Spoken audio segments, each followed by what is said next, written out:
doce amor que liberta o meu ser e a vergonha desfaz. Tua presença, Deus. Santo Espírito, és bem-vindo aqui. Vem inundar, encher este lugar. É o desejo do meu coração sermos inundados por tua glória, Senhor.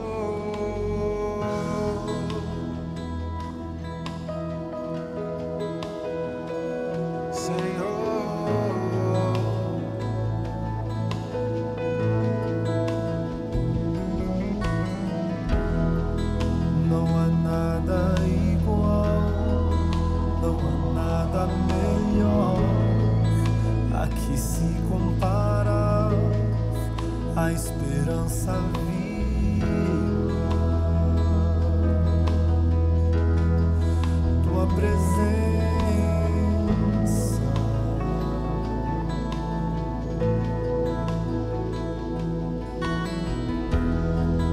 eu provei e vi o mais doce amor que liberta o meu ser e a vergonha desfaz.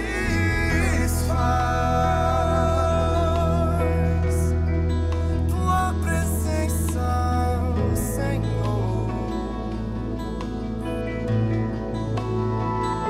Adore. Santo Espírito, és bem-vindo aqui. Vem inundar, encher este lugar. É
vamos provar a tua glória e bondade.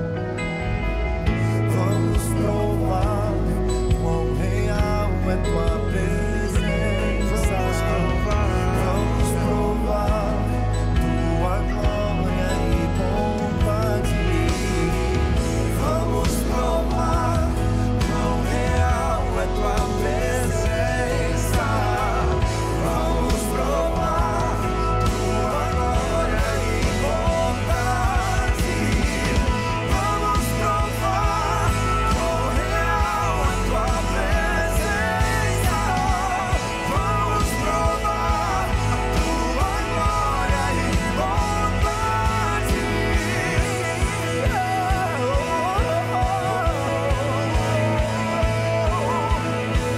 Santo Espírito, és bem-vindo aqui. Vem inundar, encher esse lugar. É o desejo do meu coração sermos. Graça e paz. Bom estarmos na casa do Senhor, bom é chegar na tua casa também para compartilharmos a palavra. Que Deus possa abençoar, que Deus possa derramar graça sobre a sua vida e que o Espírito Santo de Deus fale ao seu coração. É o nosso desejo, a minha oração, que Deus possa estar derramando graça sobre graça, a unção do Espírito, a direção do Senhor sobre a sua vida, tá? Quero começar o culto lendo a palavra de Deus no livro de Daniel, no capítulo 6. Livro de Daniel, capítulo 6, fala de um moço que resolveu firmar um pacto com Deus, um pacto firme com Deus, compromisso com Deus, e ele foi abençoado.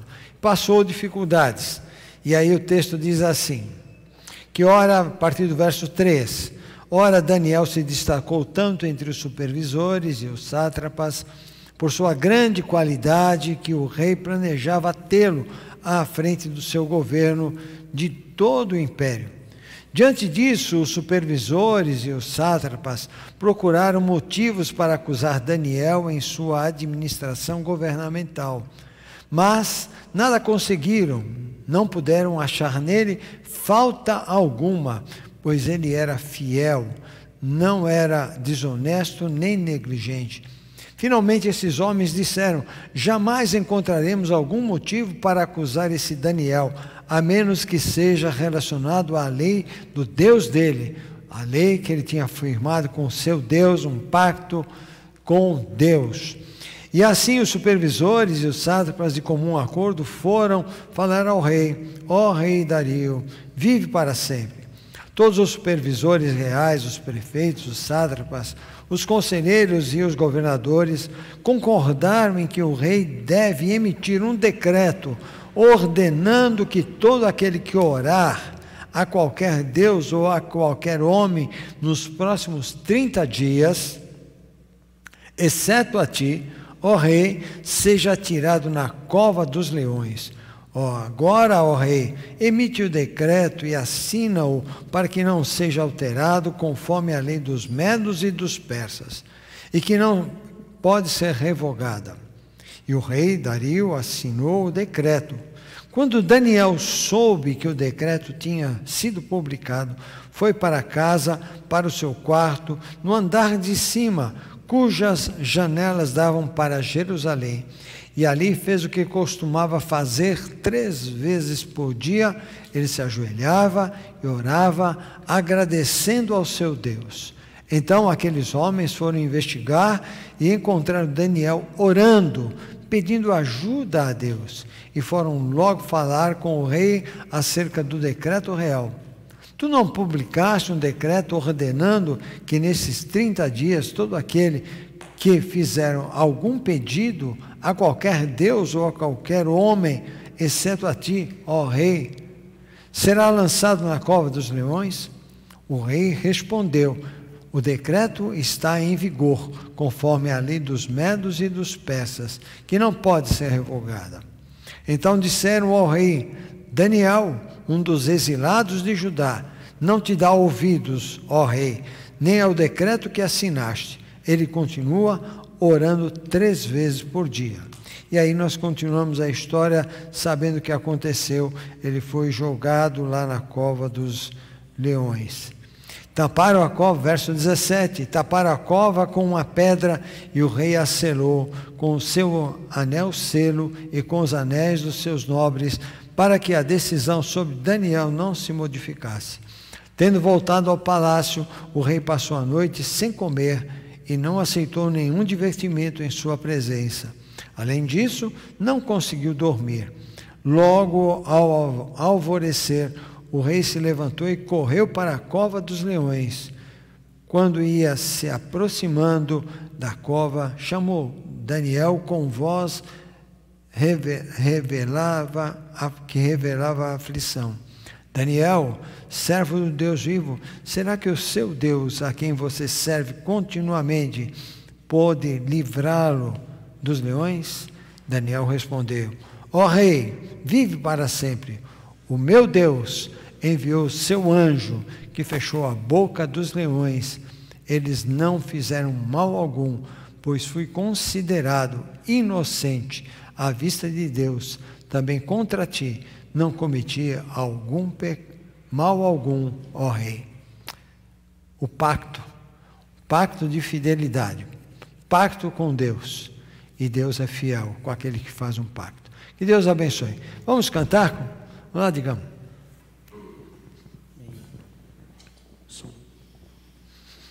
Graças, paz, igreja. Peço que os irmãos aqui, aqueles que quiserem, puderem se colocarem de pé. Aqueles que estão em seus lares, nos acompanhando pelo Facebook, que, se assim puderem também, ficarem em pé para adorar o nosso Deus através dos cânticos.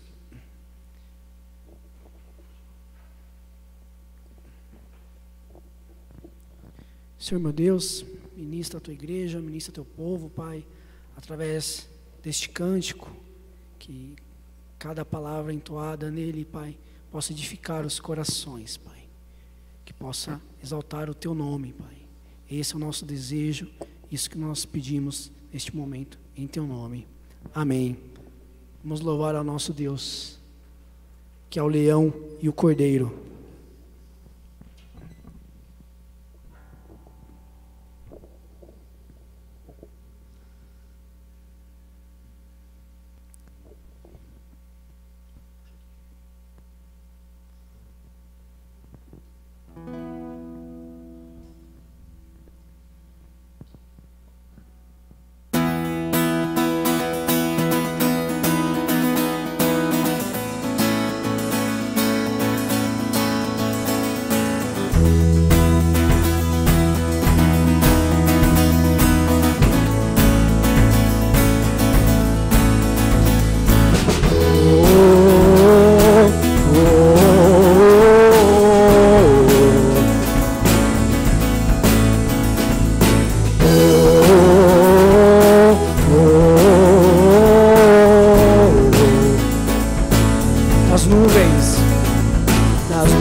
Jesus é o Cordeiro que ressuscitou, e dos nossos pecados teu sangue nos salvou.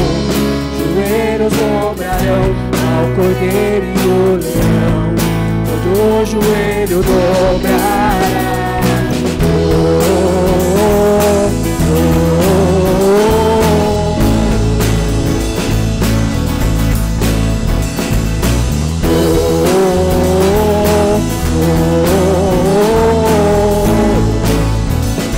Abram os portões,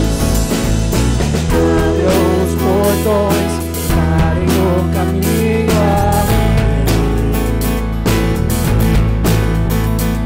a Deus que quer salvar, que está pra viver, que pode impedir o eterno.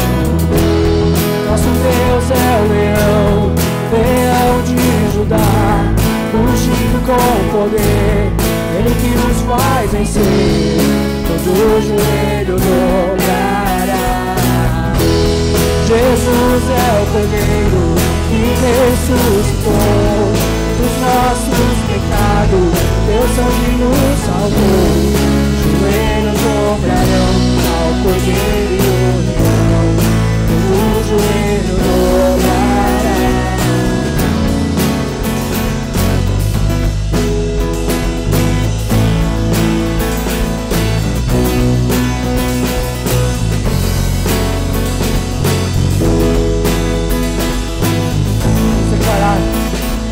Pode impedir o eterno, que pode impedir o eterno, que pode impedir o eterno, que pode impedir o eterno. pode impedir? Mais uma vez. Quem pode impedir o eterno? Quem pode impedir o eterno? Quem pode impedir o eterno? Quem pode impedir?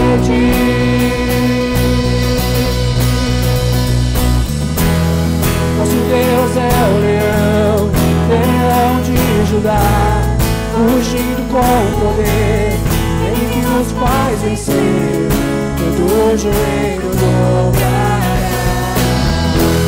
Jesus é o Cordeiro que ressuscitou, e dos nossos pecados teu sangue nos salvou. Joelhos dobrarão ao Cordeiro do leão, todo joelho dobrará. Oh, oh,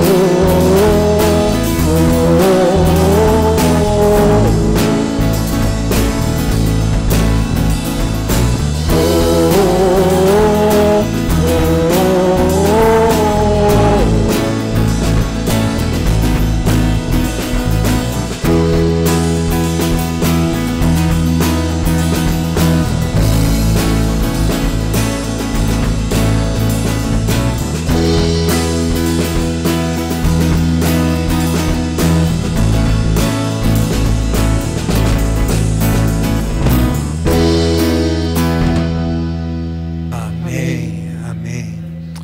Pai, muito obrigado porque acabamos de cantar que todo joelho se dobrará diante da Tua presença.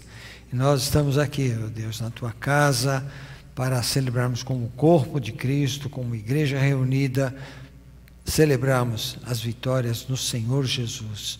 Obrigado, ó Deus, porque a Tua presença ela é marcante na nossa vida. O Senhor tem demonstrado o Teu amor para conosco. Obrigado a Deus porque podemos cantar que todo joelho se dobrará e toda língua há de confessar que Jesus Cristo é o Senhor. Pai, que a Tua mão seja conosco, que a Tua mão seja estendida sobre cada um de nós, que a Tua bênção nos acompanhe, que possamos estar com o coração aberto, com a mente aberta para aprendermos aquilo que o Senhor tem para nos ensinar nessa noite.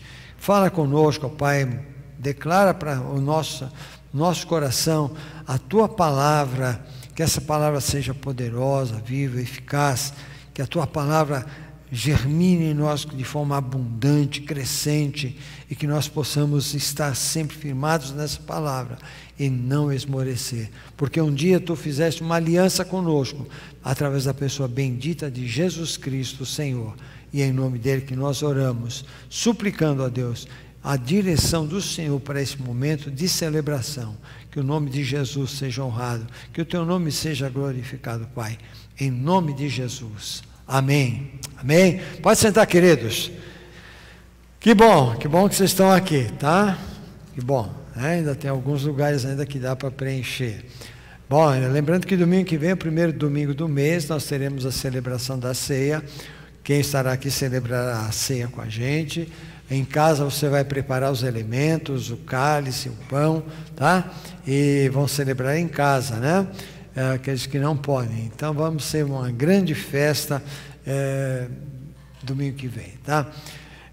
Outra coisa, eu fico cada dia mais impressionado com o número de pessoas que têm assistido, que têm ouvido, participado dos nossos cultos, né?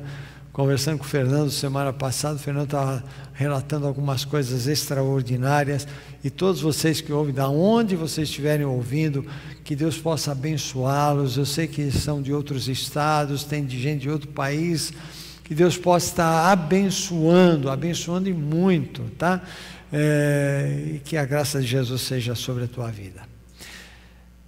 Quero agradecer, né? Agradecer o pessoal que veio ontem fazer a faxina aqui, né? Fazer um trabalho de limpeza, né? A Alana, Marcilene, a Rejane, Jovino, Zita, Gi, também, né, Gi? Trabalhou muito ontem, Gi? Mais ou menos, né? Que bom, muito obrigado. E o Ezequias, né? Muito obrigado por essa força que vocês têm dado, né? E assim, isso é igreja, a gente vai se ajeitando como a gente pode nesse tempo de pandemia. Devemos estar orando pelo nosso país, que Deus continue derramando graça, misericórdia, e que a bondade do Senhor seja revelada a cada coração. Por quê? Porque a gente está vendo que aqui em São Paulo parece que a coisa está começando a melhorar, mas a gente está vendo em outros lugares a coisa ficando muito complicada. O Mato Grosso, por exemplo, é um estado precário, com muita dificuldade, e eu tenho amigos que moram lá e estão dizendo para mim há pouco tempo que pela distância que existe, pelo distanciamento, pelas dificuldades, pelos lugares ali, o perigo da pandemia lá é sério. Então que Deus possa dar graça, né, e misericórdia às igrejas estarem fazendo o trabalho que estão fazendo, tá? Também continuo apelando, agradecendo também pelos dízimos, pelas ofertas dos irmãos que têm cooperado, que têm feito o depósito em conta bancária, tem sido realmente uma bênção e nós somos muito agradecidos pela sua fidelidade, pelo seu compromisso, e é um compromisso nosso de sustentar a obra de Deus, a manutenção da casa do Senhor, tá? Deus abençoe. Creio que é só isso. Ezequias, sábado precisa mutirão? Sábado mutirão? Tem mutirão, né? Precisamos de gente aí, tá? Precisamos de uma equipe bacana aí, por causa do mutirão sábado, tá? No próximo sábado. Beleza? Vamos cantar de novo, gente boa? Cantar é bom, não é? É bom? Falar o coração, né? Isso. É isso, Igor? A palavra de Deus é poderosa e a música é mais uma ferramenta. Pois é. Rapaz, eu estava lendo um texto essa semana, lá de Crônicas, e é impressionante como o cântico era presente nas celebrações, né? Os levitas e o povo cantando, né? Cantando a palavra de Deus. Muito legal. Vamos cantar. Vamos aquecer nosso coração com a música, né? Amém. Peço que os irmãos se coloquem de pé novamente. Que Deus continue falando aos nossos corações, que essa palavra ela possa penetrar em nossos corações, fazer morada. E nós vamos declarar aqui, né? Nós já dizemos que nosso Deus é o leão, é o cordeiro, né? E que não há outro Deus como esse Deus. Não há outro Deus tão santo. Não há outro Deus que é eterno. E é isso que nós vamos declarar. Não há outro Deus como o nosso Senhor é. Amém?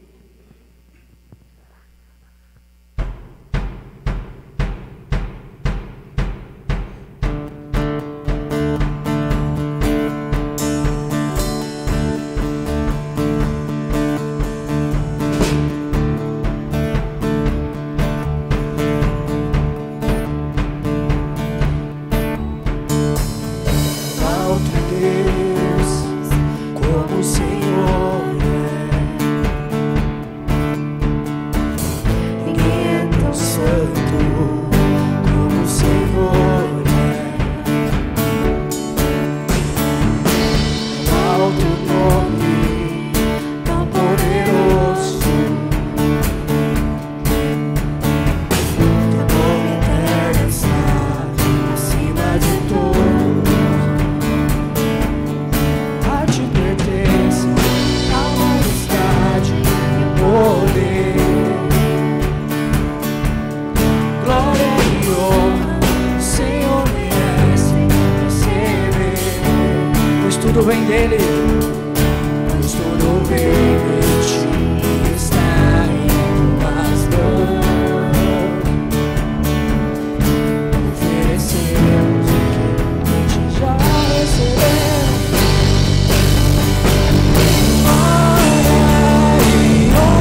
Reconheço novamente, não há outro Deus, não há outro Deus como o Senhor. Ninguém é tão santo como o Senhor. Não há outro nome tão poderoso.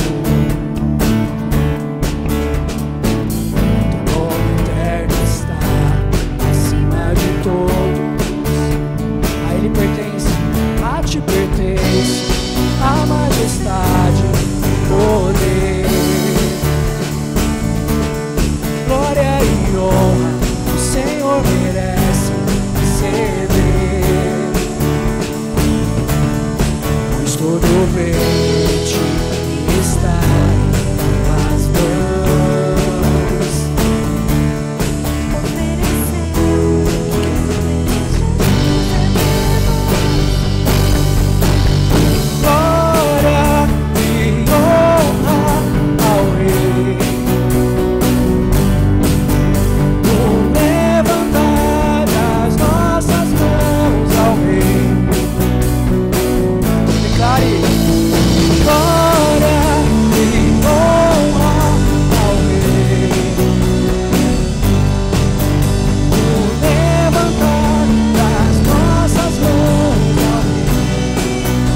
Ninguém maior que esse Deus.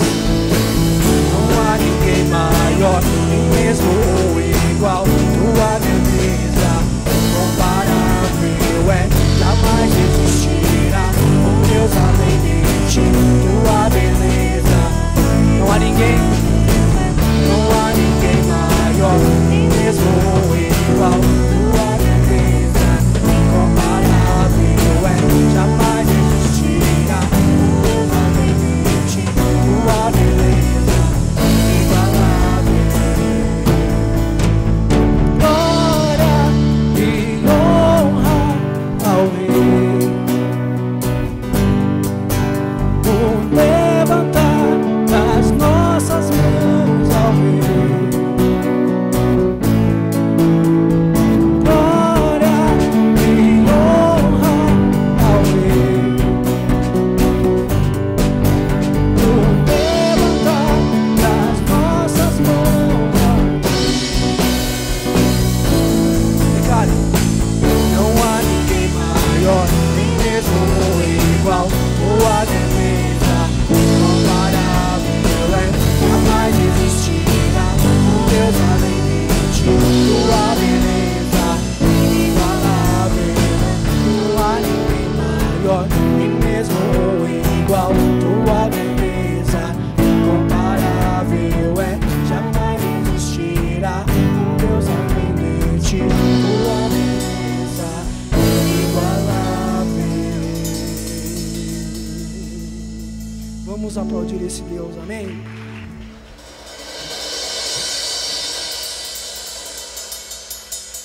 Amém. Glórias a Deus. Que Ele continue ministrando as nossas vidas.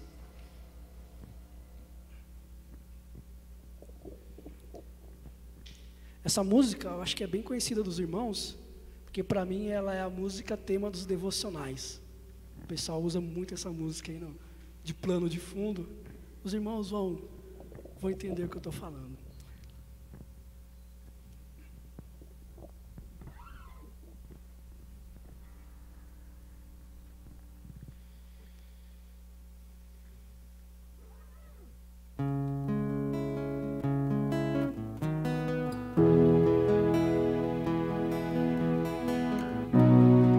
Chama Oceanos.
agora em suas vozes. Guia-me pra que eternamente confie, nas águas eu caminhe, por onde quer que chegue.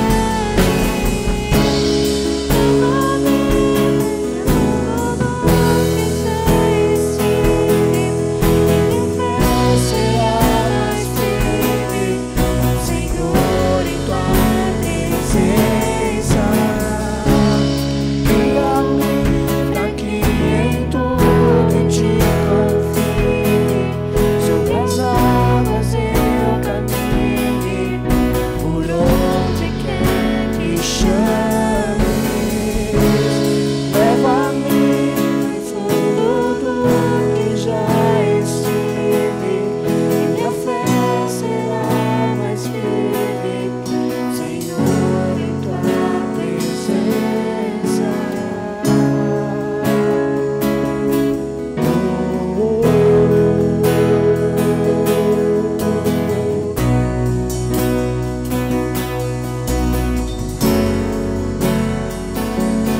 Tu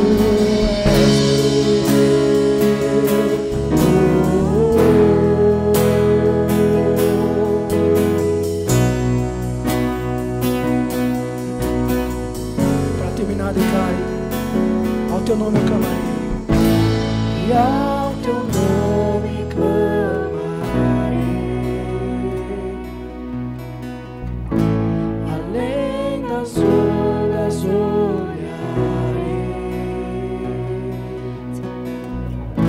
somente em ti descansarei,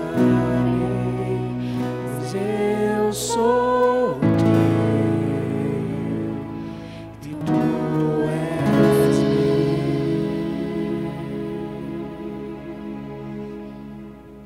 Amém. Amém, Glórias a oh Deus. Deus. Pode Amém. se assentarmos. Amém. Bênção. Andar sobre as águas. É esse Deus que nós firmamos um compromisso, um pacto com Ele, e Ele conduz a gente.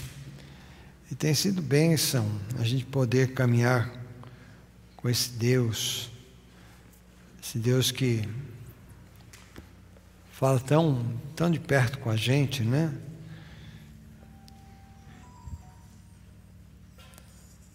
E nós vamos compartilhar sobre acordo, sobre pacto, sobre esses princípios bíblicos que às vezes nós vamos esquecendo.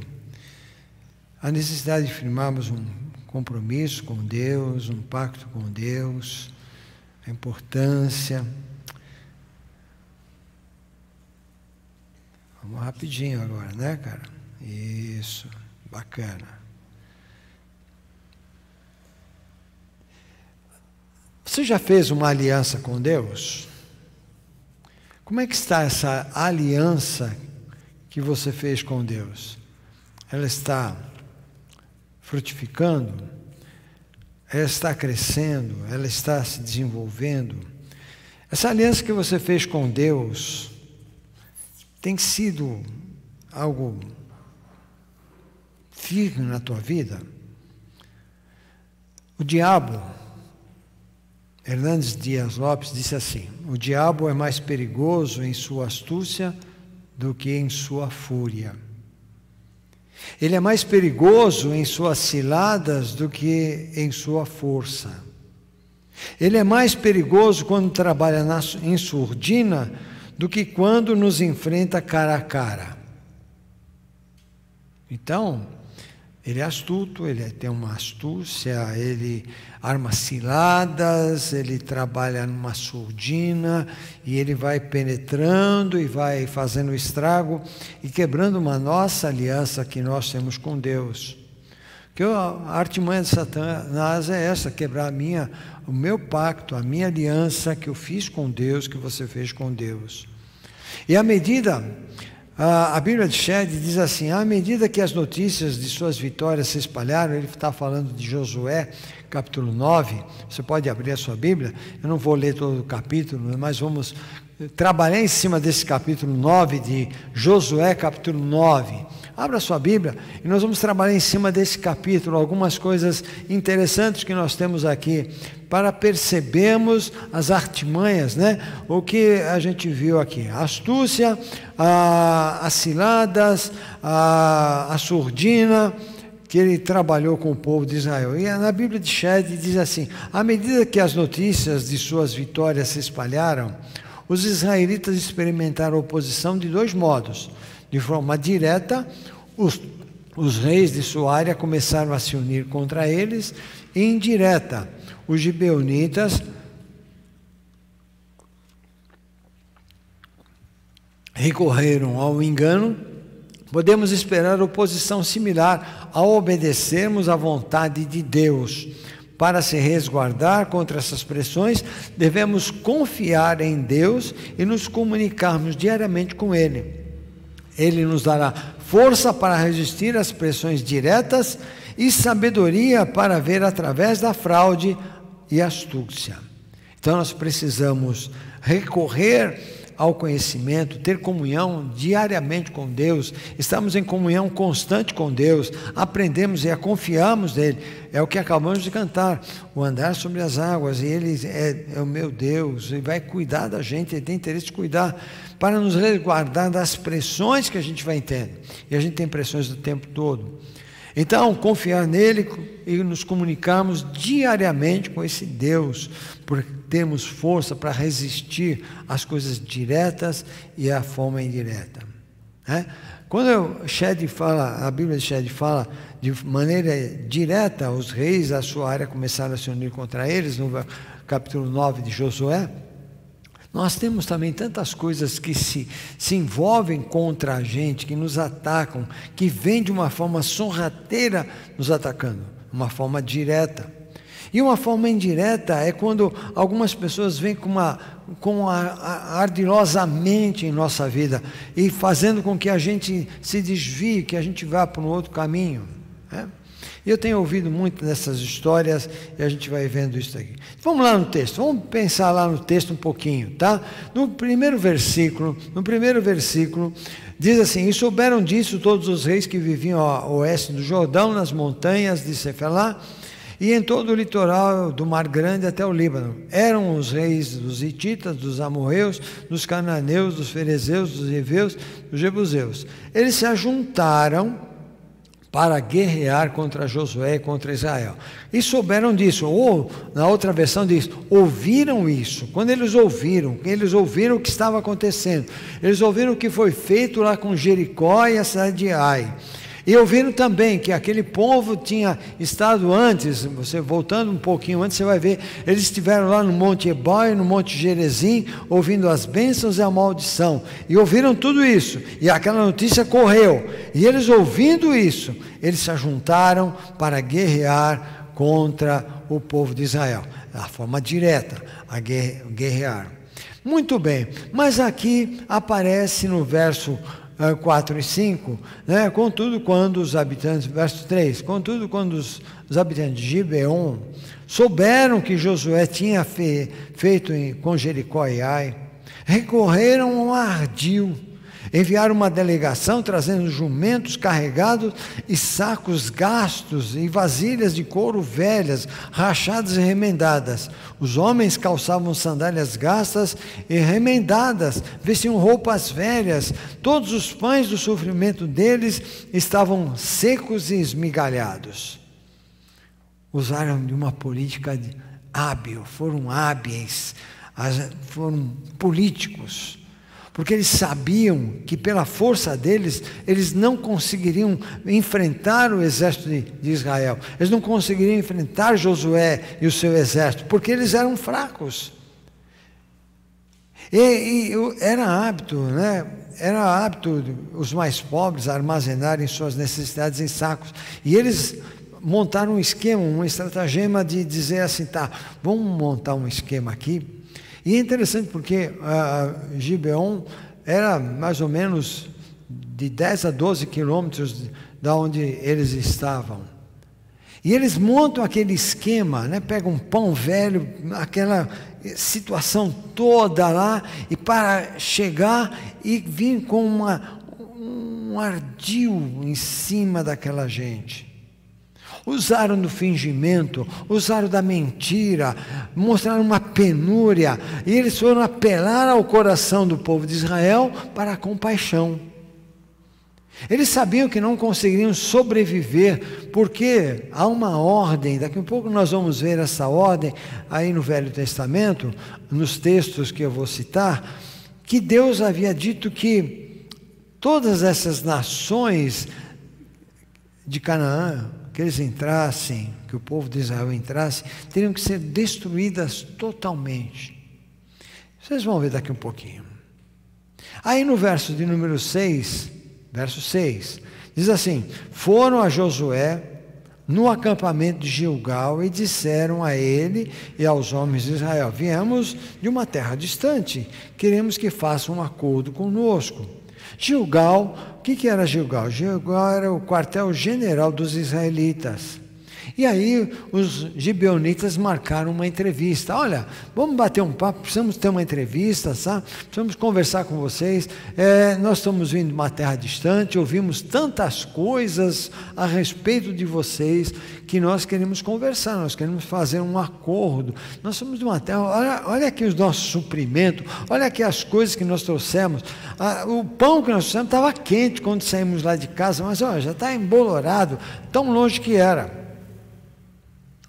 E eles expõem o negócio deles. E é interessante que a gente lendo o texto, eles compartilham com o povo, né, tudo o que os israelitas queriam ouvir. Eles compartilharam das vitórias. Olha, nós ouvimos dos feitos do Senhor. Nossa, caramba, o Deus que vocês servem é um Deus poderoso. As vitórias, então, nem se fala. Nós ouvimos falar das vitórias. O que vocês fizeram com os reis lá no passado. Caramba, que povo! Vocês são um povo abençoado. O que eles estavam fazendo? Estavam engrandecendo o ego dos israelitas. E quando o ego cresceu, ficaram cegos. Não viram mais nada. Pararam de enxergar, pararam de ter lucidez, pararam de pensar e dizer assim: não, peraí, o que esses caras estão falando? O que esses camaradas estão falando? O Pita morou muito tempo no Rio de Janeiro, e no Rio de Janeiro tem uma expressão, migué. É isso? E quando eu estava pensando nisso, eu lembrei, aqueles caras deram uma de migué com Josué. Migué é aquele cara que vai sorrateiramente para tirar proveito de si próprio, né? Deu uma de migué. E os gibeonitas fizeram isso. E no verso 7, vejam lá. Os israelitas disseram aos heveus: talvez vocês vivam perto de nós. Como podemos fazer um acordo com vocês? Como podemos fazer um pacto com vocês? Ainda havia consciência no povo de Deus, no povo de Israel, havia uma consciência ainda sobre o que Deus havia determinado. Mas eles ficaram com uma suspeita. Peraí, será que vocês não moram aqui pertinho da gente, não? Como que nós podemos fazer um acordo? Não, nós moramos longe. Vamos lá, quer ver o acordo o que Deus tinha mandado para o povo de Israel? O primeiro texto que eu quero ler para vocês está no livro do Êxodo, capítulo 23, versos 31 a 33. Vai ser projetado aí, tá? Eu vou ler aqui, vocês acompanham ali na tela.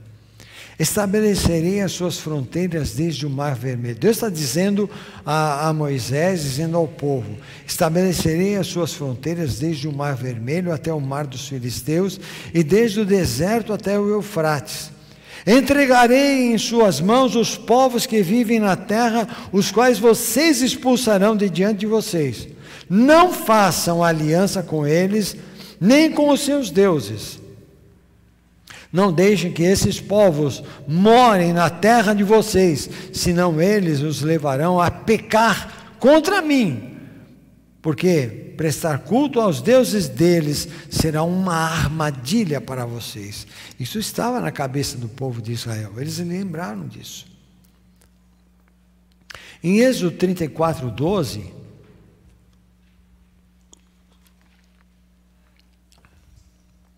Deus diz assim: guarda-te que não faças concerto com os moradores da terra onde hás de entrar, para que não seja por laço no meio de ti. E ainda em Deuteronômio também ele fala, em Deuteronômio 20, de 10 a 18, não vou ler, só o verso 17, diz assim: porém, da cidade dessas nações que o Senhor teu Deus te dá em herança, nenhuma coisa que tem fôlego deixarás com vida.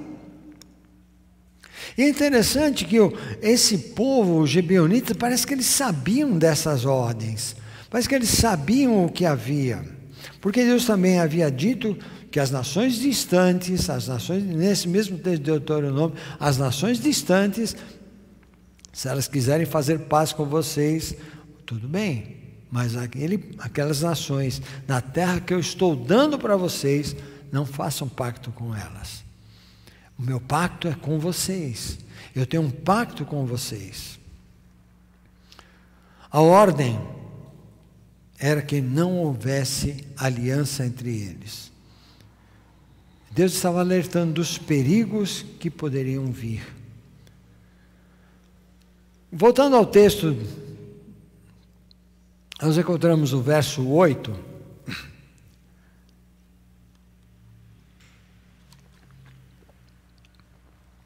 Olha que coisa interessante. Olha como eles já chegam dizendo para os israelitas: nós somos teus servos. Disseram a Josué. Josué, porém, perguntou: quem são vocês? De onde vocês vêm? Adulação, falsa humildade. Olha, nós temos boas intenções, nós estamos bem intencionados. Nós somos teus servos, nós somos teus amigos, nós estamos prontos para fazer tudo com vocês, nós estamos prontos para sentar com vocês. Fingiram, né? O verso 9 mostra o fingimento. E eles responderam: seus servos, Josué, nós somos seus servos. Nós viemos de uma terra muito distante, olha só, por causa da fama do Senhor, por causa do seu Deus, pois ouvimos falar dele e de tudo o que fez no Egito, de tudo que fez a Seom, de tudo que fez a Og, rei de Bazã, que reinava em Asterote. É interessante que eles chegam, eles se fingem que era um motivo religioso. Nós ouvimos falar do seu Deus. Ah, gente, eu tenho ouvido isso. Nesse tempo eu tenho ouvido isso. O Deus é igual a todo mundo, não é? É a mesma conversa, é a mesma ladainha que era naquela época. Estavam dizendo que queriam alinhar-se aos israelitas. Olha, as ações miraculosas de Deus, nós ficamos encantados e nós queremos servir esse Deus também como vocês. Eles usam uma linguagem piedosa, nós queremos amar, aprender a amar o seu Deus também. Nossa, tudo que o povo de Israel queria ouvir, né? E às vezes a gente se encanta com essas ladainhas também. As pessoas dizem: olha, o Deus que você serve é o mesmo Deus que eu sirvo, é igualzinho. Essa semana, conversando com um rapaz, ele é cristão, e ele está vivendo um momento de luta para se libertar de uns vícios que ele tem. E ele conversou com uma pessoa, e a pessoa disse: não, cara, vai lá em casa, vamos ter um momento bem gostoso, bem de bastante amizade, sabe? A gente vai, e conversa vai, conversa vem. Ele falou: tá, sexta-feira eu vou na tua casa. Cara, sexta, sábado, domingo eu não posso. Mas como assim? Não, porque eu tenho compromisso. Eu tenho um compromisso no centro. Aí esse rapaz, ele me contou, Clóvis, quando ele falou isso, eu já fechei a porta, falei, aqui não é meu lugar. Se eu ponho o pé lá, se eu ponho o pé na casa dele, estou fazendo uma aliança com ele. Ah, pastor, mas espera aí. Como que é isso?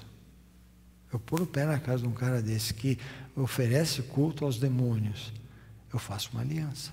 Estou dando uma brecha. Estou abrindo uma oportunidade de ser afetado. Ah, mas nós servimos o mesmo Deus, é o mesmo Deus. Não. Cuidado, queridos. No verso 14, e aí a conversa vai indo, e no verso 14 diz assim: os israelitas examinaram as provisões dos heveus, mas não consultaram ao Senhor. Olha o problema aí, gente. Os israelitas pegaram as vasilhas, pegaram o pão, olharam, examinaram e não consultaram ao Senhor. Não perguntaram para Deus, porque também isso era uma ordem que eles tinham que ir ao sacerdote, falar com o sacerdote e fazer através do Urim e do Tumim para que Deus respondesse. Eles não consultaram ao Senhor. Então Josué fez um acordo de paz com eles, garantindo poupar-lhes a vida, e os líderes da comunidade confirmaram o juramento. E é interessante porque quando eles pegam o pão que eles vão ver, é como se eles sentassem a uma mesa e ali eles participassem daquela mesa com os israelitas também. Já isso selava um acordo. Um autor disse assim: foram culpados de excessiva credulidade e negligência culposa, pois não indagaram a vontade de Deus. Isto ocorre comigo e com você. Isto ocorre com a gente no dia a dia. Muitas vezes nós ficamos muito crédulos com as coisas, somos negligentes com as coisas, não indagamos a Deus uma resposta sobre aquilo que temos que fazer. E é interessante porque aqui eles formam um pacto. Josué fez um acordo de paz, Josué fez um pacto com eles, garantindo poupar-lhes a vida, e os líderes da comunidade o confirmaram. Então não foi só Josué, mas toda a liderança ali junto firmaram o acordo. Estamos juntos nessa daí, conta com a gente. E é interessante, se você for na Bíblia lá, em 2 Samuel 21:1, houve nos dias de Davi uma fome de 3 dias de ano em ano, e Davi foi perguntar para Deus: Deus, o que está acontecendo? Deus, olha, tem fome, 3 anos de fome, o que está acontecendo, Deus? Por favor, Senhor, me fale. E aí Deus diz assim: é por causa de Saul. Saul cometeu a casa de Saul é uma casa sanguinária. Sabe por quê, Davi? Ele matou os gibeonitas. Caramba, isso é 400 anos depois. 400 anos depois, Jonatas. O pacto que Josué fez com os gibeonitas, 400 anos depois, Saul paga isso daí porque ele mata os gibeonitas, e era um acordo para não tocar neles. Para vocês verem como quando nós fazemos um pacto com Deus, esse pacto não muda. Deus tem ele em sua mente, Deus tem ele em seu coração, e nós não podemos brincar com isso. É engraçado porque os gibeonitas tiveram a vida salva, mas se tornaram escravos. Vejam no verso 23, diz assim: agora vocês estão debaixo de maldição, nunca deixarão de ser escravos, rachadores de lenha e carregando água para a casa do meu Deus. É muito interessante isso. Por quê? Qual foi o motivo de Josué dizer assim: vocês estão sob maldição? Eles falaram isso para os gibeonitas: vocês estão sob maldição, e todo o povo de Israel ouviu. Por que isso? para que o povo de Israel não se misturasse com os gibeonitas, porque eles estavam sob maldição. Não se misturassem em casamento, não se misturassem em relacionamentos, não cultivassem terra juntos, porque estavam sob maldição. Queridos, estar na batalha espiritual não permite você baixar a sua guarda. Quantas vezes nós baixamos a guarda? Quantas vezes nós nos descuidamos? Quantas vezes nós, e agora nós estamos nessa época da quarentena com máscara para baixo e para cima, né? E as pessoas vão dizendo, olha, não baixe a guarda, não dê bobeira. Ande de máscara. Não podemos baixar a guarda, porque não sabemos como o mal virá. Você sabe como o mal virá te atacar? Você sabe como ele virá? E como ele poderá afetar a tua vida? Você sabe? A gente baixa a guarda, a gente deixa de tomar cuidado. Foi o que aconteceu com os israelitas. Eles baixaram a guarda, ficaram contentes com o que estavam ouvindo, acharam lindo, maravilhoso. Olha, esses caras que estão chegando aqui, eles querem cultuar o nosso Deus também. Olha que lindo, maravilhoso.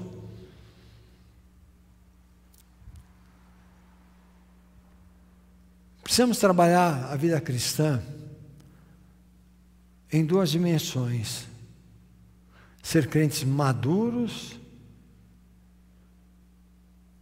e não sermos imaturos com as coisas que se nos apresentam.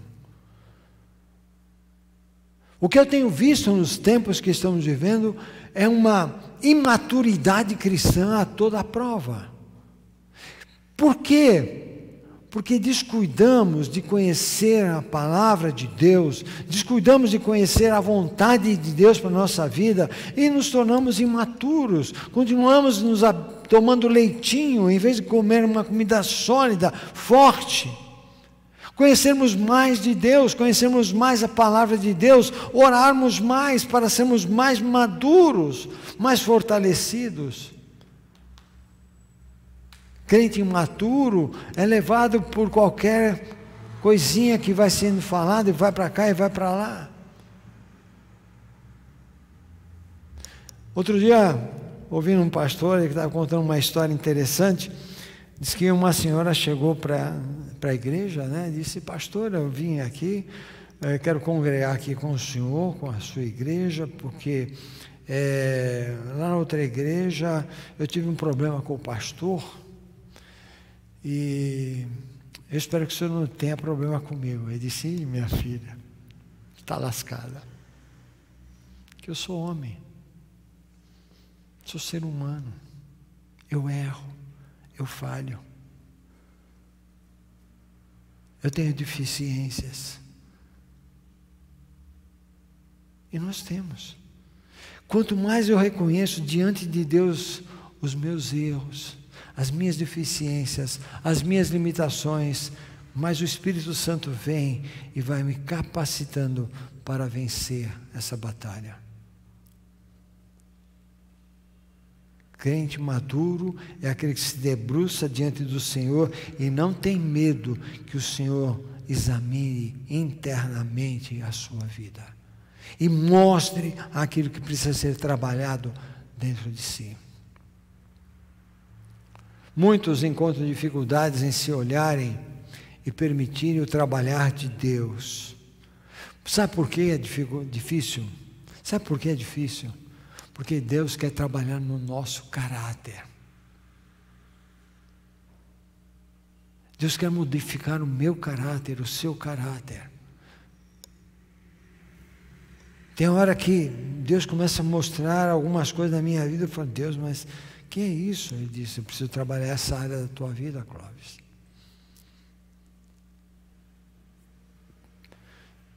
Eu estou dependendo de 2 exames, e é um tal de vai para o convênio, mandaram a resposta para um outro lugar,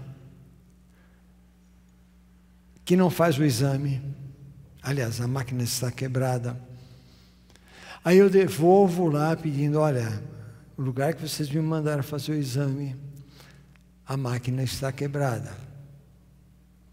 Aí eles me dão uma devolutiva, com um outro nome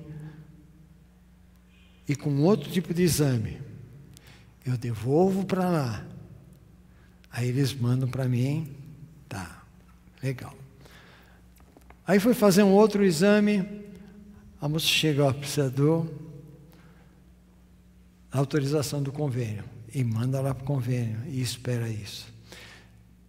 E Deus disse, Cláudio, estou trabalhando a sua paciência. Estou trabalhando a sua paciência, estou trabalhando a sua perseverança. E estou trabalhando uma outra coisa, a sua vida comigo. Falei, mas Deus, como que os exames têm isso? Ele disse, mas eu preciso trabalhar. É o meio como eu achei para trabalhar na tua vida. E às vezes nós precisamos trabalhar isso.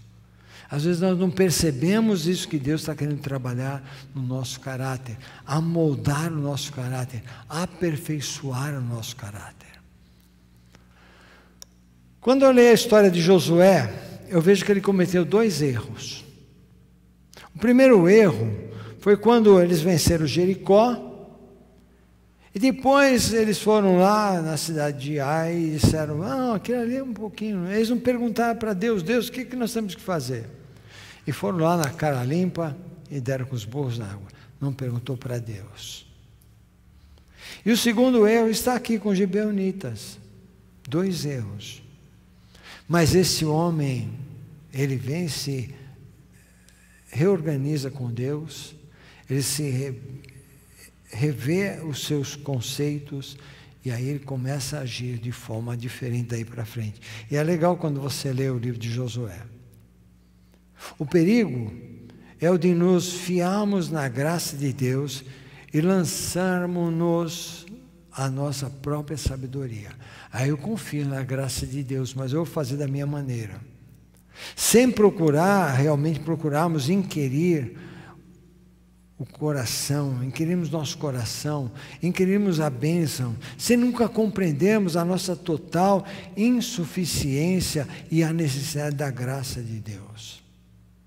Meus amados, meus queridos, minhas queridas, a igreja hoje tem sido vítima das artimanhas, das articulações do diabo, e dos seus ataques. O aspecto do pecado que deve ser mais temido é a dissimulação. Como disse F.B. Meyer, é melhor enfrentar Caifás do que Judas. E às vezes nós não percebemos isso. Israel foi enganado não por causa dos estratagemas dos pagãos, mas porque não pediram conselho, não consultaram o Senhor, não perguntaram para Deus, não se dobraram diante de Deus. E muitos crentes estão decepcionados em sua espiritualidade, simplesmente porque não usam a palavra de Deus, não oram para a vitória, e temos que conhecer. Para termos vitória, temos que conhecer o conselho de Deus e a Ele obedecer. O verso 14 fala do erro de Josué. Eu fiquei pensando, o que será que passou na cabeça de Josué? Talvez Josué estivesse impactado com a união da coalizão.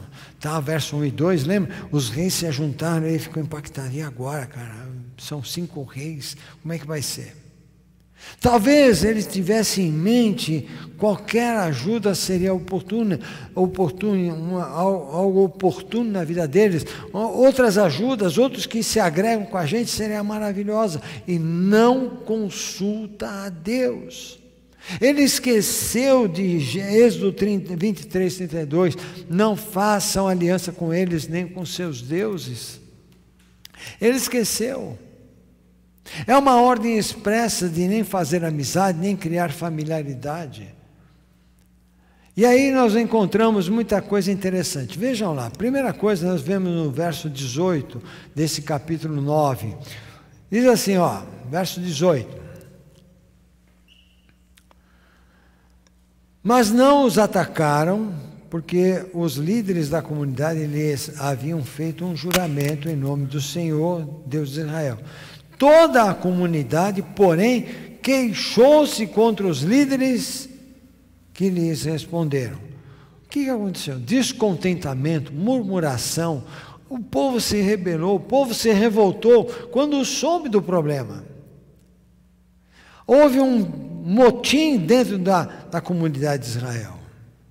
Depois, no capítulo 10, também a gente já começa a ver aquele pacto, aquele acordo que eles fizeram com os gibeonitas, trouxe consequência com outros reis, despertou a ira de outros reis. Capítulo 10, versos 3 e 4, diz assim: por isso Adonisedeque, rei de Jerusalém, fez o seguinte apelo a Ão, rei de Hebron, Pirã, rei de Jarmute, a Jafia, rei de Laquis, e a Debir, rei de Eglon: venham para cá e ajudem-me a atacar Gibeon, pois ela fez a paz com Josué e com os israelitas. Despertou ira nos outros, aquilo era a consequência, agora a ira.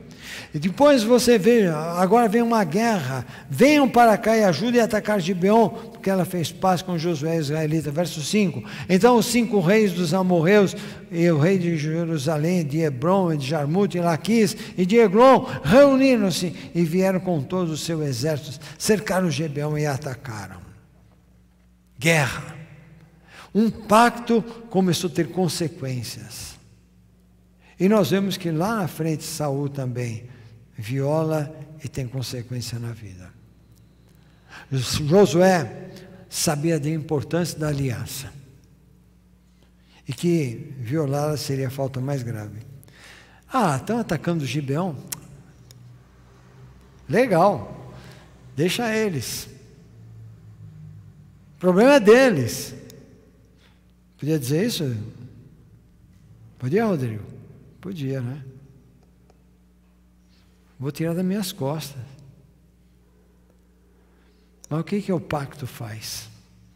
O pacto faz com que ele vá lutar. Em Números capítulo 30, verso 2, Deus diz assim: quando um homem fizer um voto ao Senhor, ou um juramento que o obrigar a algum compromisso, não poderá quebrar a sua palavra, mas terá que cumprir tudo o que disse. Tum! Na cabeça de Josué. Tum! Explodiu na cabeça de Josué. Josué lembrou dessas palavras. Ele estava lá. Ele lembra disso.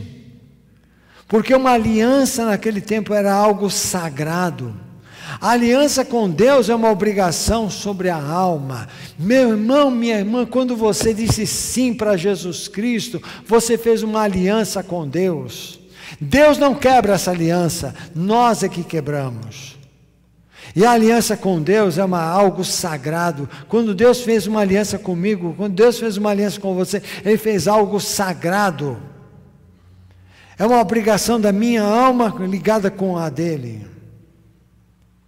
E é interessante porque quando Josué cai em si e vê todas essas coisas, ele age com sabedoria no capítulo 9.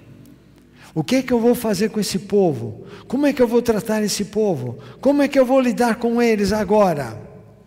E Josué age com sabedoria. Veja o verso 21, 23 e 27. 21 diz assim: e acrescentaram: eles ficarão vivos, mas serão lenhadores e carregadores de água para toda a comunidade. E assim se manteve a promessa dos líderes. O 23. Agora vocês estão debaixo de maldição, nunca deixarão de ser escravos, rachadores de lenha e carregando água para a casa do meu Deus. 27. Diz assim: mas naquele dia fez os gibeonitas lenhadores e carregadores de água para a comunidade, para o altar do Senhor, no local que o Senhor escolhesse, é o que eles são até hoje. Se tornaram escravos. Colocou sobre eles um trabalho pesado, carregador, cortador de lenha e carregador de água. Sabe o que significaria isso?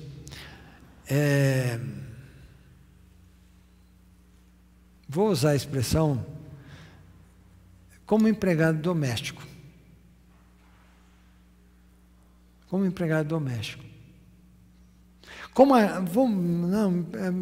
Pior ainda, como aquelas pessoas que trabalham lá no meio das matas, cortando lenha, com trabalho escravo, fazendo carvão ou cortando a lenha para transporte ilegal. Sem registro, sem cama, sem nada. Era assim que eles se tornaram.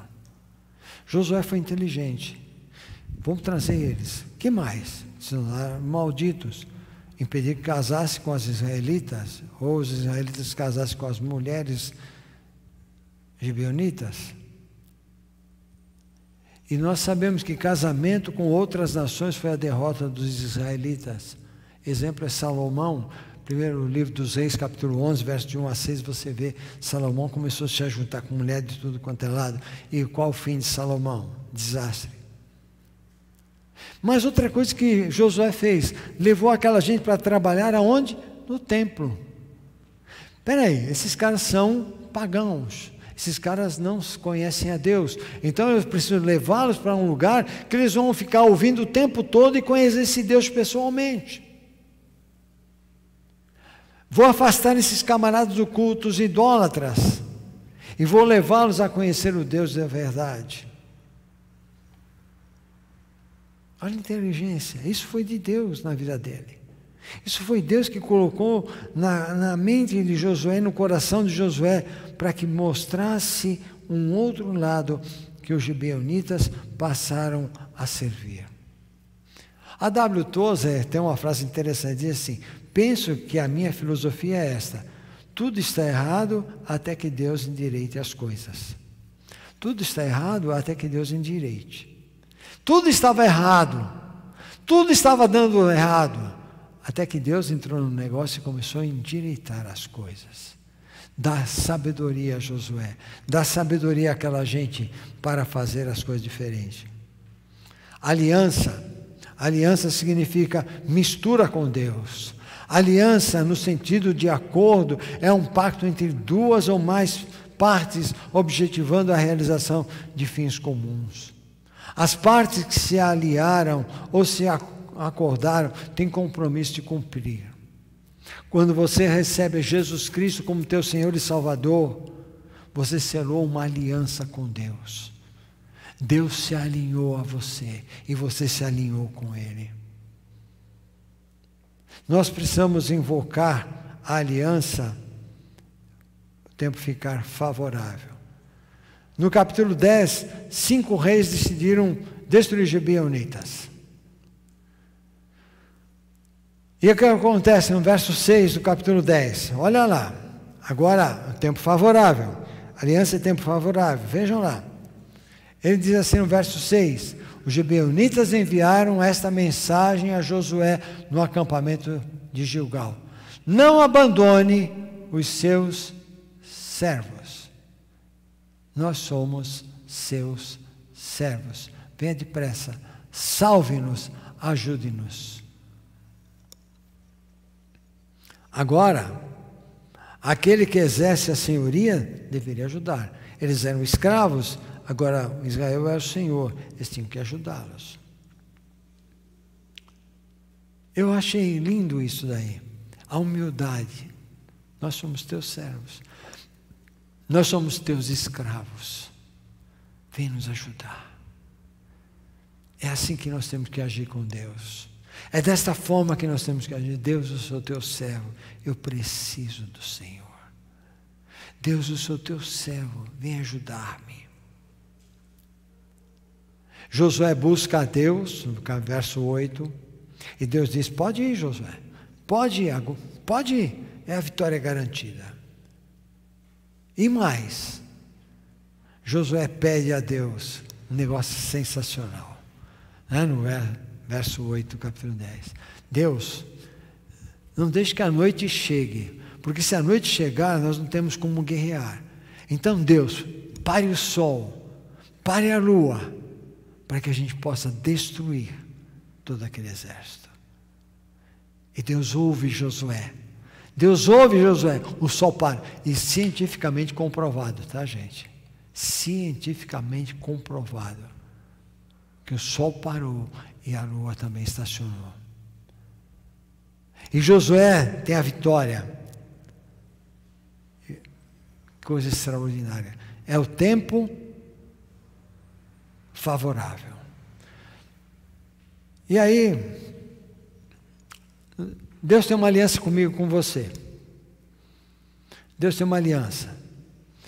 Segundo Crônicas 7,14, diz assim: se o meu povo, que se chama pelo meu nome, se humilhar e orar e buscar a minha face e se converter dos seus maus caminhos, então eu os ouvirei dos céus e perdoarei os seus pecados e sararei a sua terra.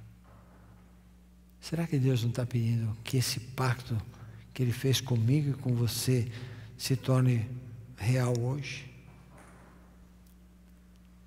Isso não nos fala de um relacionamento com promessa. Isaías capítulo 59, verso 21 diz: quanto a mim, esta é a minha aliança com vocês, com eles, diz o Senhor, o meu Espírito está em você, e as minhas palavras que pus em sua boca não se afastarão dela, nem da boca dos seus filhos e dos descendentes deles, desde agora e para sempre, diz o Senhor. Para quem que Ele está falando isso? Para nós que temos um pacto com Ele. Ele está dizendo assim: o meu Espírito que está em você, é o Espírito Santo que está em você, Espírito que vem para santificar. Deus é a garantia do tratado de paz entre eu e você, entre Deus e o homem. Outra coisa, a aliança confere viver pela graça. 3 coisas: reconciliação, justificação e santificação. Viver pela graça é ser reconciliado com Deus. Reconciliai-vos já. Reconciliação é necessária, sabe por quê? Por causa da nossa rebeldia. Naquela época, vocês estavam sem Cristo, estado de não convertido, Paulo escrevendo aos Efésios, separados da comunidade de Israel, sendo estrangeiros quanto às alianças da promessa, sem esperança e sem Deus no mundo, sem viver esperançoso com nada. Efésios 2:12. Não estar em Cristo é estar alienado da aliança com Deus. Justificação. Pecado criou inimizade entre você e Deus, entre o homem e Deus. E justificação é o perdão dos pecados, que tira a culpa e que abre o caminho para a paz. Só é possível com a reconciliação. Quando eu me reconcilio com Deus, eu entro no processo de justificação. Paulo diz assim: sendo, pois, justificados pela fé, temos paz com Deus por nosso Senhor Jesus Cristo. Romanos 5:1. Santificação, um processo de crescimento na aliança com Deus. Josué no capítulo 3, verso 5, chama o povo de Israel e diz: santificai-vos, porque amanhã o Senhor fará maravilhas no meio de vocês. Santificação é o processo de modelagem pelo qual a essência da imagem e semelhança de Deus é retomada. Aquela imagem e semelhança que foi desonrada pelo pecado vai ser renovada, vai sendo regravada no coração do homem. A santificação, ela é operada pelo Espírito Santo de Deus e leva em conta a renúncia do eu, desejos e vontades da carne, pela decisão incondicional de seguir a Cristo. Então, reconciliação, justificação e santificação. São 3 aspectos. Reconciliação, porque eu estava perdido, afastado de Deus. Eu voltei para Deus, me reconciliei com Ele. Agora sou justificado, porque eu me reconcilio. Sou justificado em Cristo Jesus. Por Cristo Jesus, nosso Senhor, pela fé. E aí eu obtenho a santificação para que Deus haja através da minha vida. E a aliança, finalmente, ela nos traz vitória. O tempo não anula as alianças que fazemos. Saul, como eu já disse, quebrou a aliança, matou os gibeonitas, aí trouxe consequências para o povo de Israel, 3 anos de fome, uma precariedade tremenda. Aí Deus se revela a Davi e os gibeonitas: o que vocês querem que nós façamos com a casa de Saul? Aí o gibeonita diz que 7 filhos de Saul sejam enforcados. E quando isso é feito, é restaurada a comunhão com Deus. Quero colocar para você 4 coisas para a gente encerrar. 4 coisas que a aliança com Deus proporciona para mim e para você. 4 coisas. Primeira coisa que a aliança nos dá vitória sobre as aflições severas. Mas em todas essas coisas somos mais que vencedores por aquele que nos amou. Romanos 8:37. Vencer pela fé, pela paciência, vencemos com grandes ganhos. Nós perdemos algumas coisas, mas os ganhos são maiores. Quais são os ganhos que nós temos? Glória, honra, paz. Recebemos a coroa da justiça. Diz que a coroa da justiça está preparada para a gente. As aflições severas, que esse tempo presente não dá para comparar com aquilo que vai ser revelado para a gente. As aflições severas, mas nós somos mais que vencedores, somos mais que vitoriosos em cima delas. Você passa por aflições, nós passamos por isso, mas confie na palavra de Deus, confie nesse Deus da palavra que Ele fala com a gente. Somos mais que vencedores porque Ele me amou, é um pacto que Ele tem comigo e com você. Deus te amou, é um pacto que Ele tem com você. Ele te ama, Ele não te abandona. O problema é que nós viramos as costas para Ele. A segunda coisa, de vitória, por causa da aliança com Deus, é sobre o medo do amanhã. Eu fico impressionado como as pessoas têm medo do futuro, do amanhã, por cuja causa padeço também isso, mas não me envergonho, pois eu sei em quem tenho crido e estou certo de que é poderoso para guardar o meu tesouro, o meu depósito até aquele dia. Quem é que está falando isso? Um cara chamado Paulo, um cara que sabia todas essas coisas, um cara que tinha a vida dele assim no fio, o tempo todo, não tinha medo do amanhã. Ai, como é que vai ser o ano que vem? Não sei, o importante é hoje. Não tenho que estar preocupado com o amanhã. Eu sei que o amanhã, se eu estiver com o Senhor, vou receber a coroa da justiça, que está preparada, é a vitória. Ou esse texto de 2 Timóteo 1,12 implica numa fé ativa em Cristo. E desta forma temos certeza de que Jesus vai manter até o dia final. É vitória. É pacto de vitória. Não tenho que ter medo do amanhã. Vitória sobre forças malignas. Jesus Cristo nosso Senhor diz lá em Lucas 10:19: eis que vos dou o poder para pisar serpentes e escorpiões e toda a força do inimigo, e nada vos fará dano algum. Eu não estou falando aqui que você vai pegar uma serpente. Eu tenho um xarope aí que foi brincar com uma naja outro dia e tomou uma picada, né? Não é isso não. Ele está falando de pessoas que agem como serpente, pessoas que agem como escorpião, sorrateiramente, que saem e pá, e ferem.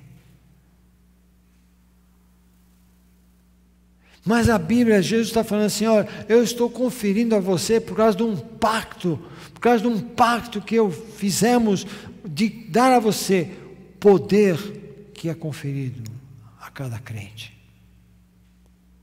Pacto de vitória. Vitória sobre as atrações deste mundo. Porque todo que é nascido de Deus vence o mundo. E essa é a vitória que vence o mundo, a nossa fé. 1 João 5,4. Somos nascidos de Deus e para Deus, que oferece ao salvo um mundo melhor. Vitória. Queridos, queridas, quando vocês fizeram um pacto, dizendo: Jesus, eu quero que o Senhor seja o meu Senhor, o meu Salvador. Deus está dizendo assim: firmei um pacto com você, e um pacto de vitória. Mas não podemos ignorar aquilo que aconteceu com Josué e o povo de Israel. Não podemos baixar a guarda, não podemos descuidar, não podemos dizer: está tudo bem, agora já estou firmado na palavra, está tudo lindo, maravilhoso. Não, eu preciso continuar num crescimento, no conhecimento da palavra e no Deus da palavra, e firmar a nossa fé naquele que é Jesus Cristo, que venceu a morte e que nos deu vida e vida em abundância. Que essas lições que tiramos de Josué 9, as vaciladas, mas também olhando como o inimigo entrou sorrateiramente, e é assim que Satanás faz sorrateiramente na nossa vida. Vem com as artimanhas, vem com os seus enganos, vem com seus ardis e vai nos enganando. Se nós não estivermos consultando ao Senhor, na palavra do Senhor, nós seremos enganados. E aí, só tristeza. Mas o Deus que nós servimos, o Deus que você entregou sua vida, é o Deus que tem um pacto de vitória com você. Amém? Você recebe essa palavra na sua vida? Amém? Meu irmão, você que está em casa, receba essa palavra, firmado no Senhor. Deus abençoe. Vamos cantar.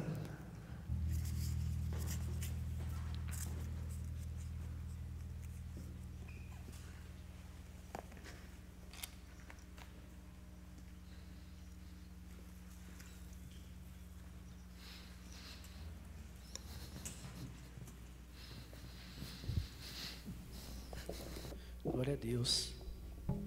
Pedir para os irmãos ficarem em pé, aqueles que quiserem, puderem.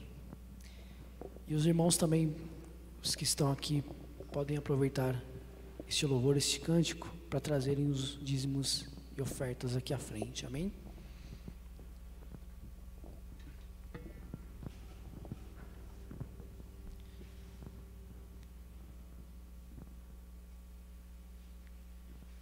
Vamos cantar a música Eterno Amor.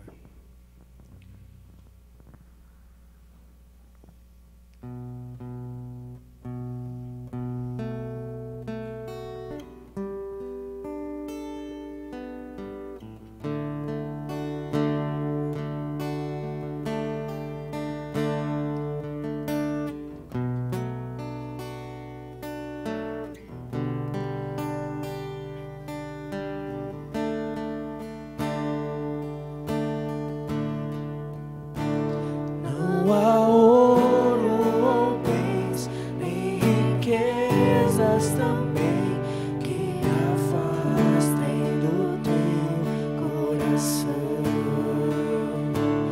Nem amor por alguém poderá me afastar de ti.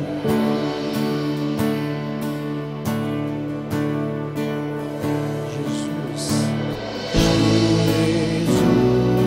Jesus, incomparável amor que me resgatou.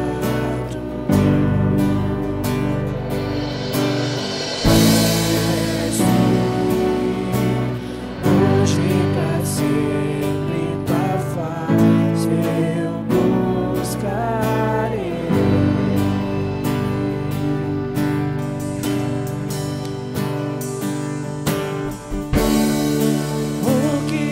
sou, coloco aos teus pés, diante da tua glória eu me humilharei.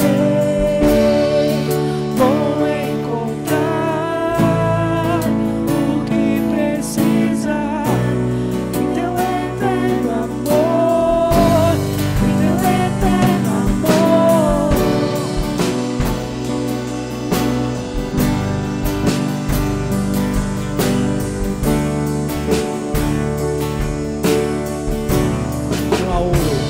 Não há ouro ou bens, nem riquezas também que me afastem do teu coração. Nem amor por alguém poderá me afastar de ti. Declare esse amor. Jesus, incomparável amor que me resgatou. Mestre, hoje pra sempre tua face buscarei.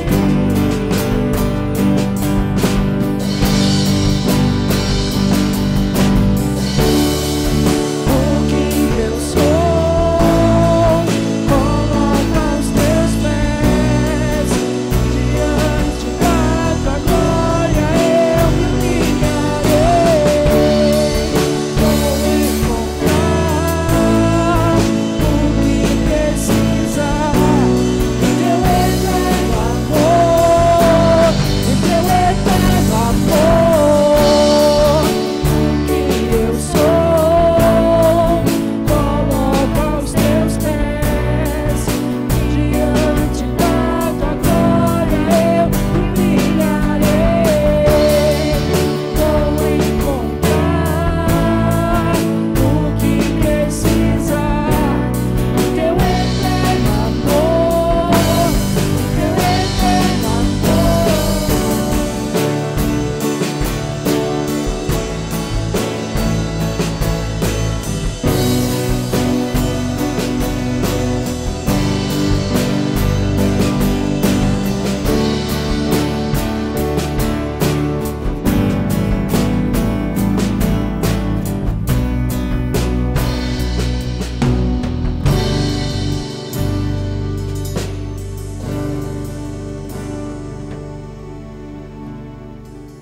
Isso. Pode sentar.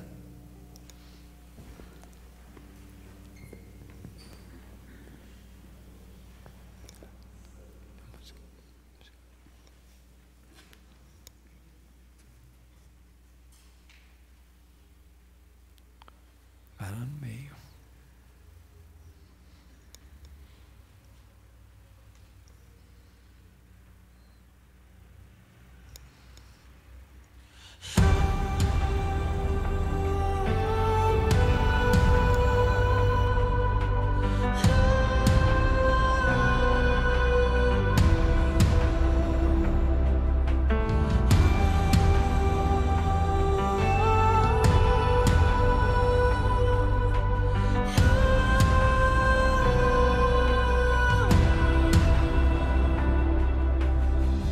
Venço minhas lutas, venço os meus medos de joelho, com os meus joelhos no chão.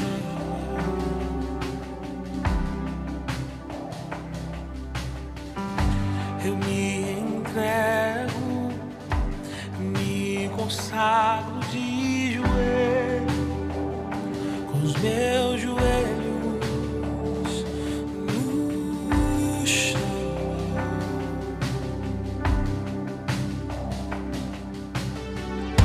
Posso falar contigo, sei que me escutas quando dou meus joelhos.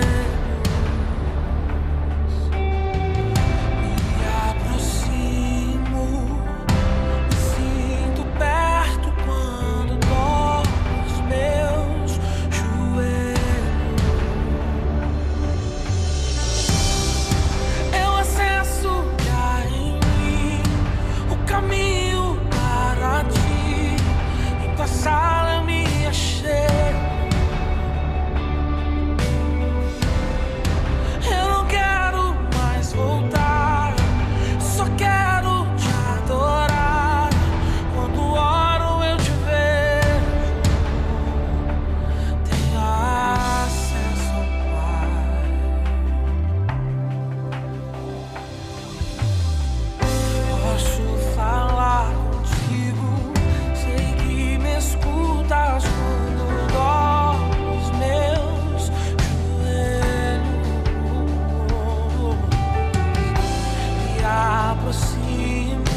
Graças a Deus, obrigado, de joelhos, né? O que nós precisamos para conhecer a vontade do Senhor. Deus abençoe, tenha uma noite abençoada, você que assistiu a gente pela internet, Deus abençoe. E domingo, 6 horas, faça a inscrição durante a semana e nós teremos a ceia presencial e ceia online também, tá? Que Deus possa abençoar. Vamos orar? Pai, muito obrigado por essa noite. Obrigado a Deus porque o Senhor firmou um pacto conosco pela pessoa bendita de Jesus Cristo. E obrigado a Deus porque o pacto que o Senhor fez conosco é um pacto de vitória. E sabemos que, da mesma forma como Josué e os israelitas não abandonaram os gibeonitas na guerra, o Senhor também não nos abandona. O Senhor está sempre conosco, sempre ao nosso lado. Que nós possamos ter essa sensibilidade de estarmos prostrados diante do Senhor de joelhos, para buscarmos a direção e a orientação que o Senhor tem para a nossa vida, para que a gente não seja engodado, não seja iludido, não seja ludibriado pelos engodos que o inimigo das nossas almas tenta fazer, mas que a gente possa ter confiadamente sempre uma resposta vinda do Senhor e sejamos todos para louvor e glória da graça do Senhor. Pai, muito obrigado, leva-nos para casa e que tenhamos uma semana abençoada pelo Senhor, pois oramos no doce nome de Jesus. Amém. E que o amor de Deus o Pai, a graça bendita de Jesus Cristo, o Senhor, a comunhão e a consolação do Espírito Santo seja derramada sobre cada um de vocês, sobre cada um. Você, meu irmão, você, minha irmã, cada um seja abençoado, que o teu lar seja ricamente abençoado. Nós oramos no doce nome de Jesus. Amém. Deus abençoe, vá em paz, Deus guarde vocês essa semana e Deus dê uma semana de vitórias em Cristo Jesus. Fique na paz. Deus me chama sobre as águas de os meus pés.